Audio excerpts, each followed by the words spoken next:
Welcome to the Open to Hope Show. I'm your host, Dr. Gloria Horsley, with my daughter and co-host, Dr. Heidi Horsley.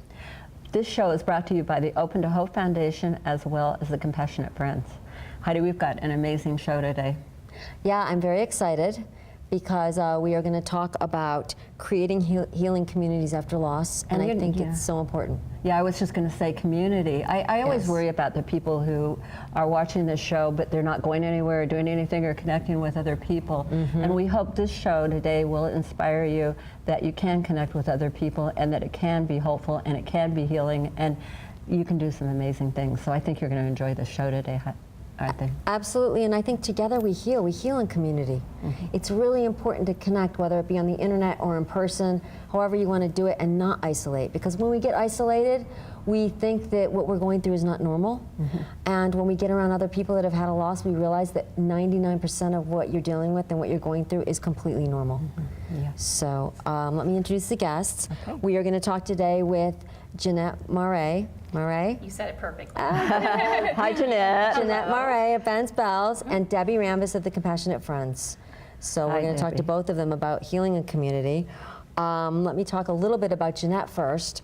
Jeanette started Ben's Bells, the project Ben's Bells, and today it has over 30,000 volunteers. Wow. It is now in Connecticut, in Tucson, Arizona, and in Phoenix, Arizona. It was started after the death of her son, Ben, who died at 2 years old.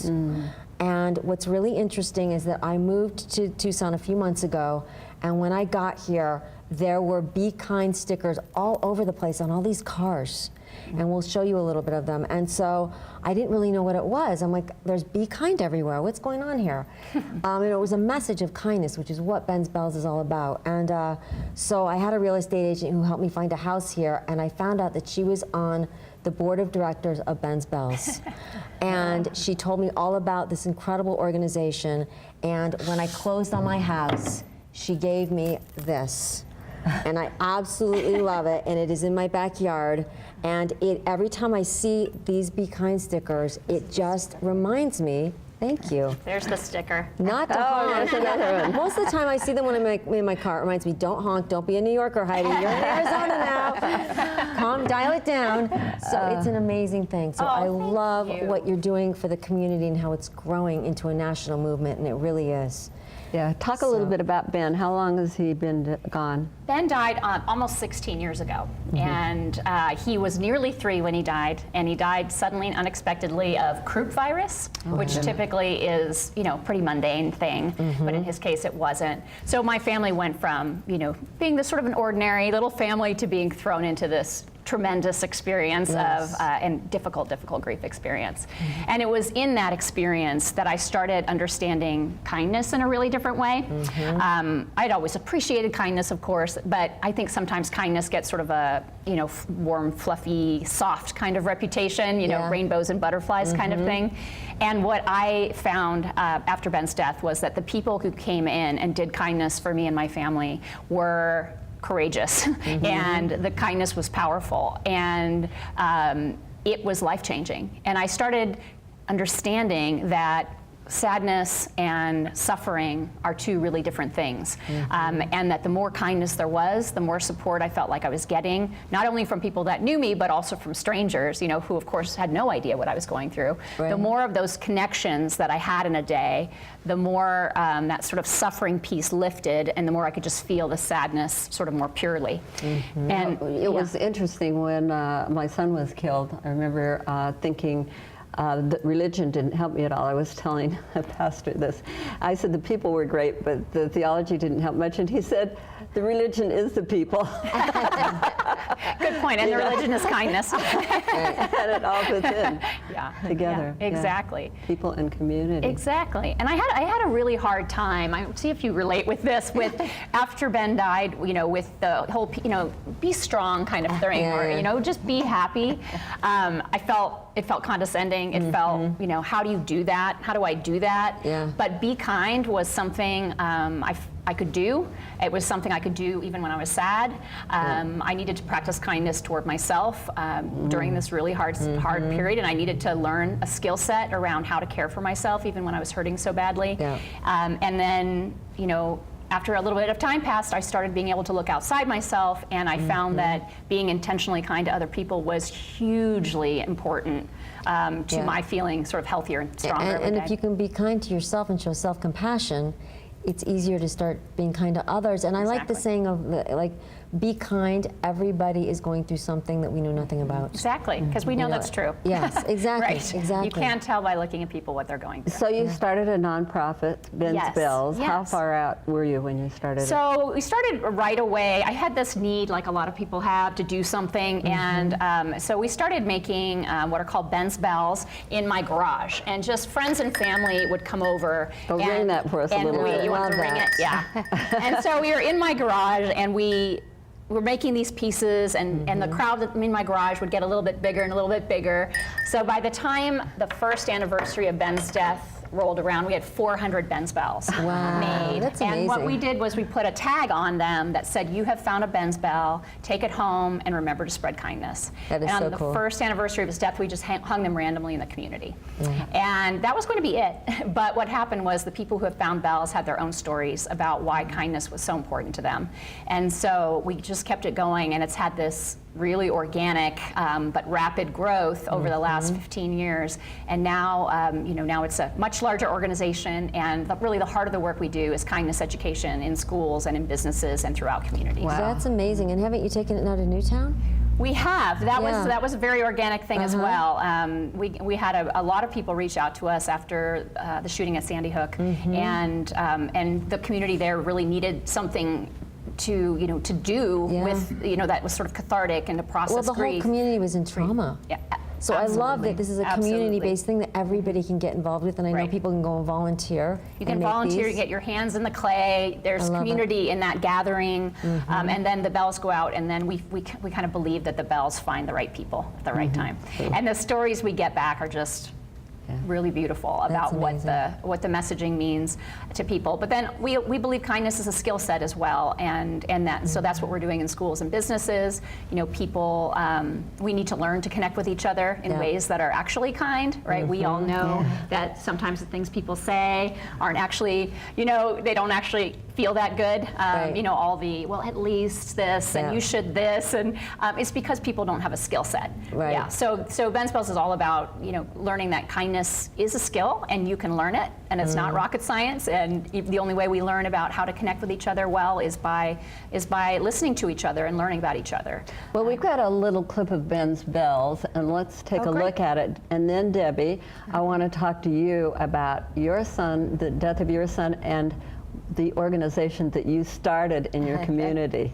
So, because we want you to know that you can start organizations, you can get going, and they can be very healing. So let's take a look at the Ben's Bells video.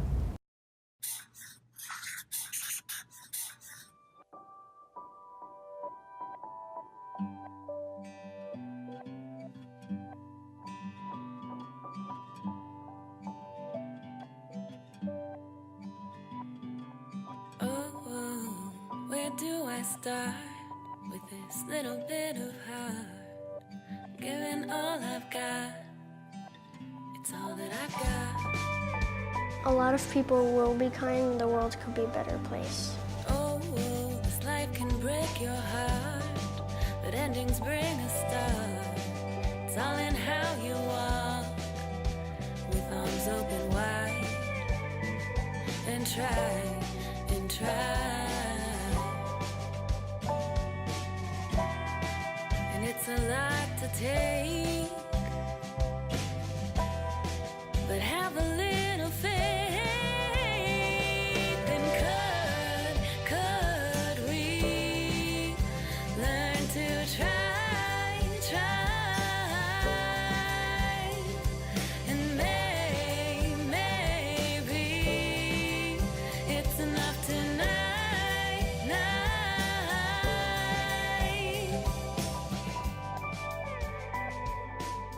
Well, Jeanette, that's fabulous. love it. Oh my Thank you. gosh. That And was- this is part of what's going on in the schools with Ben's Bells. And in the Yes. community. And in Yeah. the community. Yeah, so in the schools we have a program called Kind Campus, and it's all about just infusing the practice of kindness into what the schools are already doing. Yeah, fantastic. Well, Debbie, let's talk Yes, a little and- bit. What about the chapter you started? Your son? Yes. Tell us the story. He Okay. died. Yes. Talk about it. My youngest son, Tony, was cleaning our pool and he drowned.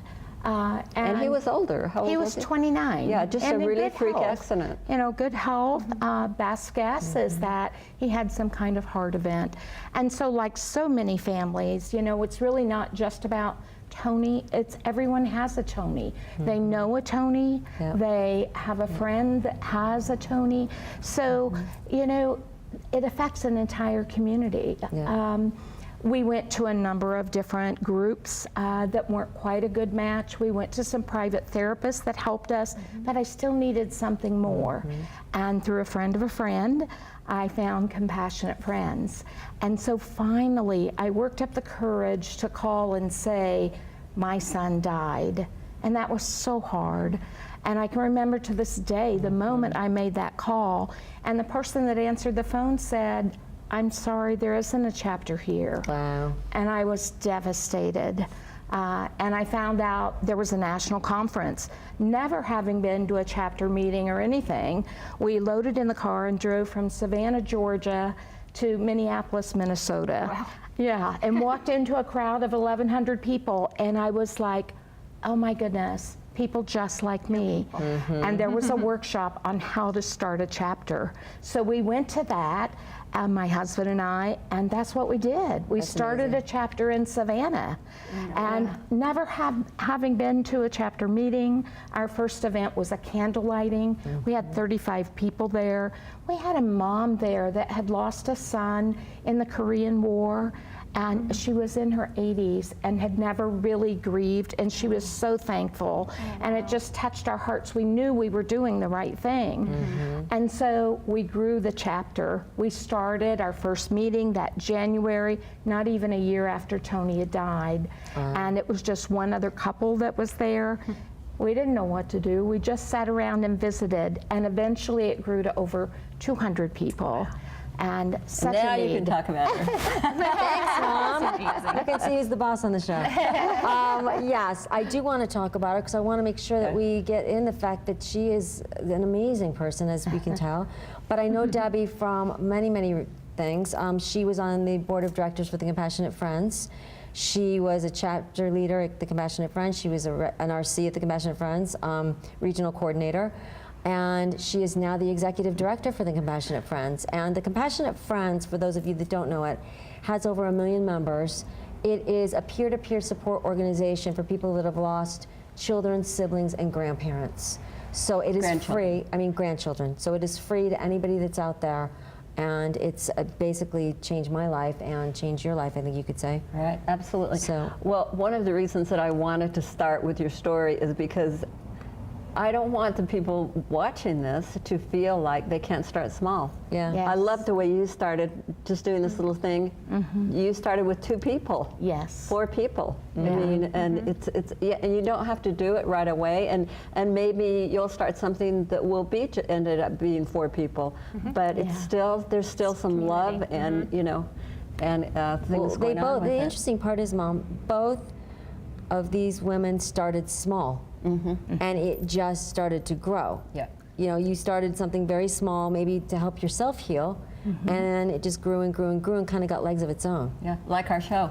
I Yeah, started, absolutely. Yeah. Compassionate Friends asked me to do a little radio show for them. How many years ago? 12 or 13 12 or years 13, ago. yeah. Yeah, and we've been doing it ever since, and it's mushroomed into a big, huge website and a huge community. And so, you know, you never know where it's going to go. But, you know, it really, too, doesn't have to go anywhere. Yes, I mean, I there's agree a with lot you. of satisfaction in just going over and helping with Ben's Bells. I agree Or, with you you. know, volunteering at your local hospice, or, you know, doing Absolutely. whatever you do. Sure. You know, getting out of bed the first time, right? Yeah. Right. Exactly. And it's just kind of doing what feels right. for me, I found that helping was healing. It helped me in my own journey, and to know that I wasn't alone. And that's, that's what we say in Compassionate Friends, that you need not walk alone. And I thought I was alone initially, that no one else had experienced this. And the world was still going on, and I just couldn't fathom that. They didn't know my son died. Right. How can they go on? Yeah. And then I met those other people, and it's like I learned from them, how they were making it. And, that's what we did. We just kind of followed in the footsteps of other people. And that's the wonderful thing about Compassionate Friends, because it's someone that's been there and reaches their hand out to you to help you along, to say it's okay. Absolutely. Well, and I think that's really important, Debbie, because people see people that are further down the road, like me and my mom. My brother's been gone for, 35 years, and it scares them. Yeah. They're like, why are you still talking about grief and loss and hope and healing, and why are you going to Compassionate in the Friends? name of your son with Why are you going to these grief organizations? I said, so that we can have a hand out to help other people. Yes. We're there to hold hope for those that are newly bereaved and not as far down the road, because that's what I needed too. I needed a lifeline. And so you both are real lifelines to those those out there that don't know how they're going to survive and that are watching today. Well, let's talk about your website. We'll start with you about your website, how people can support Ben's Bells, what they can do. Absolutely. Our website is bensbells.org, and we have programming that people can use no matter where they live. Our Kind Campus program is completely free to schools, so all they need to do is fill out a little form, and we'll get them this amazing material that's all evidence-based. We have an incredible scientific advisory council who advise us on all of the work we do, and so we encourage people to play around with those materials and see how these intentional practices can make a difference in everybody's lives. We know there are lots of grieving kids in schools, and teachers and staff need ways to be able to support grieving kids, and of course all kids who are going through these if you've lost a family member, you can go into the school and ask them if you can do that. Because I went in after my son died, and they let me do some education because I could see that the kids weren't handling, they weren't doing any education on it, and I was already teaching at the time. But they could take your materials and talk to their teachers about it. Absolutely. They don't have to be in the system themselves. Sure. And I love but were you an artist before you started this? I'll claim the word artist now. I probably would have before. I'm a creative. I'll say that. Yeah, I can tell. So they're fun. What if somebody wants to start making them in their garage? Will you help them? They can get in touch with us, but we have on our online, we have a whole shop full of various Be Kind things that people, you can't buy a Ben's Bell because you can only find a Ben's Bell, but they're sort of the little relatives of the Ben's Bell that you can purchase if you want. And they make wonderful, wonderful gifts and wonderful sort of reminders about kindness, to spread kindness. So Debbie, how about you? And how do they find Compassionate Friends? And what if I want to start a chapter like you did? Well, those are good questions. We also have a website, compassionatefriends.org. We've reached out through social media, through Facebook predominantly, where there's lots of closed groups. So regardless of where you live, even if there's not a chapter there, you can connect with people virtually. And then we do have over 600 chapters nationwide. And when you go on our website, there's a chapter locator. You simply put in your zip code and it will pull up where the nearest chapters are. And if there's not, then contact us and we'll help you start a chapter, because you want some other people with you. And we have a national conference each year. We'll have another workshop just like the one I went to, how to start a chapter. And you can go to that and get ideas. And the national conference is where this year? This year it's in St. Louis, July 27th through the 29th.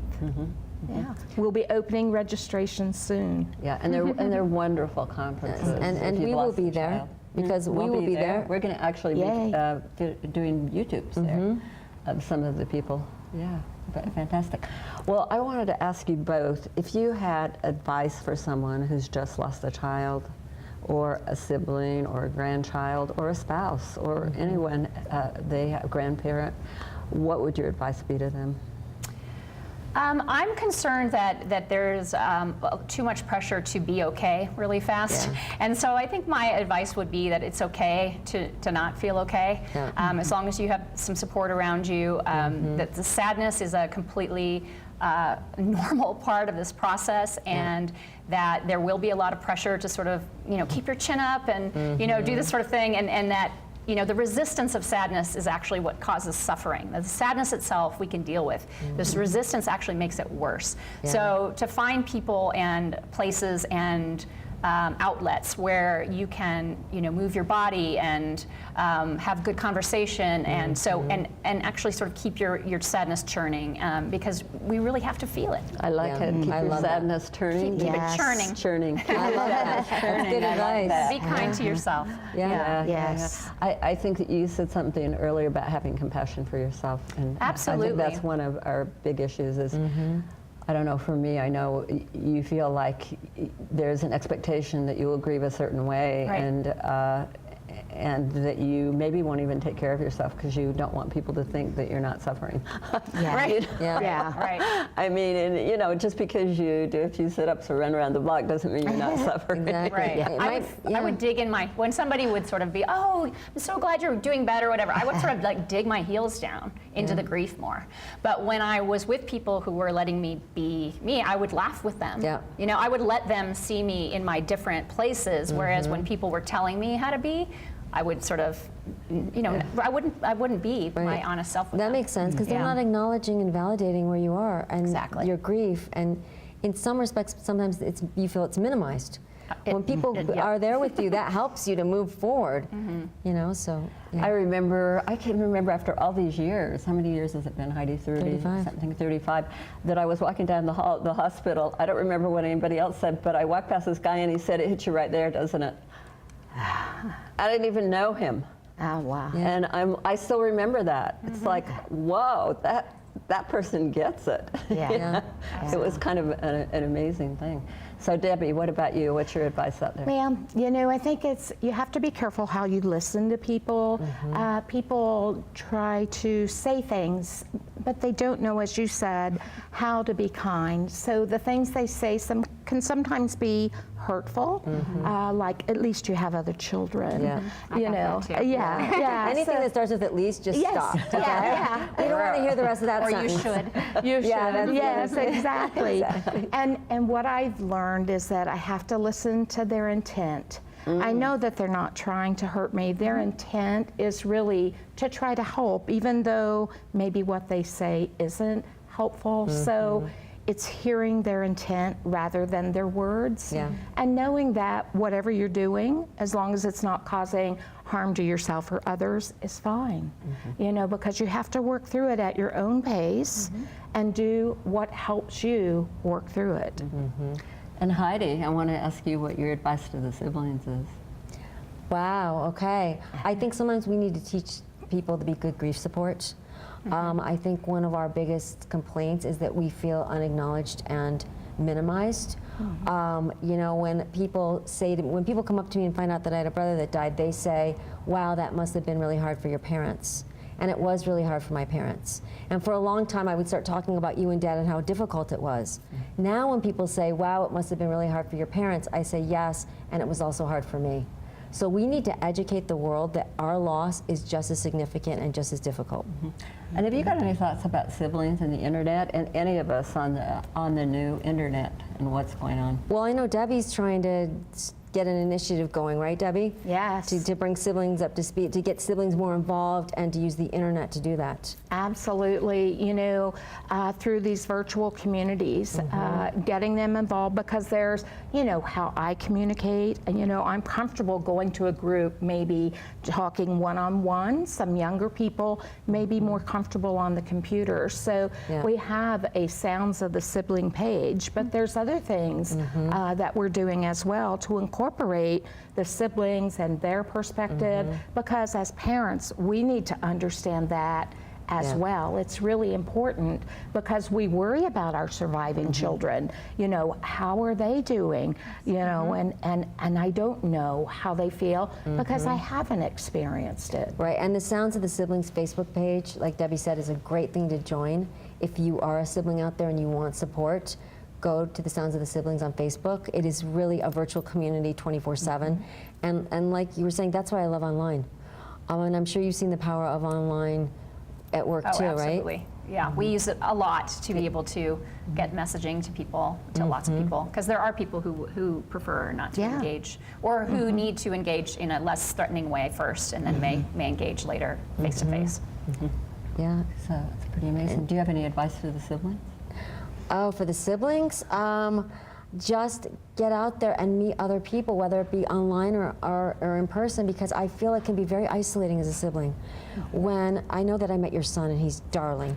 I wanted to have him on the show, but it's really hard to get siblings to come on. I've got to he tell would you. have come on. Oh, okay. We'll have him do a show by himself. And Yes. come on with you. And I know you have other children too. You have a daughter and a son also. So what I want to say is yes, find other siblings, because what happens when we have a sibling death is we don't know anybody that's had that loss. I mean, I was 20 when Scott died and he was 17. None of my friends, none, zero, had ever lost a brother or sister. So it was hard for me to figure out, why did this happen to me, and who's out there, and is anybody else out there? And that's why I love the Compassionate Friends, because there's other siblings there. And oftentimes we don't talk about the loss. Kids are, siblings are different than parents. We might just be there and have fun and go out, and like we had it in Orlando and people went to Disney World together, but being in a room with other siblings and knowing that everybody has had the same loss, that in and of itself is healing. And it's powerful at the conferences because they have them sing and do the Yes. closing ceremony, the siblings, so they really give them a lot of attention. So that's Yeah, we really have great. Sibling Sunday, and they have their own space for their workshops so that they're not, parents aren't peeking in or seeing, so they can be Yes. open and honest in their special events for siblings. Yes. And if you're over 18, you can start your own Oh, yeah. sibling chapter. Oh, in the yeah, Compassionate Friends. definitely. So pretty Definitely. interesting. Okay, give us your website again before we close the show. benspells.org. Okay. CompassionateFriends.org. Okay. Heidi, what a great show, great people. I love it. These are two of really my favorite organizations out there. So thank you so much for Thanks not for just having changing us. the individual, but changing the community and basically changing the world. Absolutely. you. And making it a kinder, more compassionate, more understanding place. Yes. Yes. Fabulous. And we hope that you got an idea from the show about some things that you might want to do, maybe some little compassionate thing or kindness thing that you can do today. And Heidi and I want to thank you for listening. Watching, we're not doing Yes. radio today, watching this show. And we hope you'll visit us at opentohope.com. We've got videos, we've got articles, we've got you can write for us if you're a writer. There are all sorts of things you can do on our site at Open to Hope. And Heidi, do you want to close with we always remind you? Sure. We always remind you that if you've lost hope, please lean on ours until you find your own. And God bless.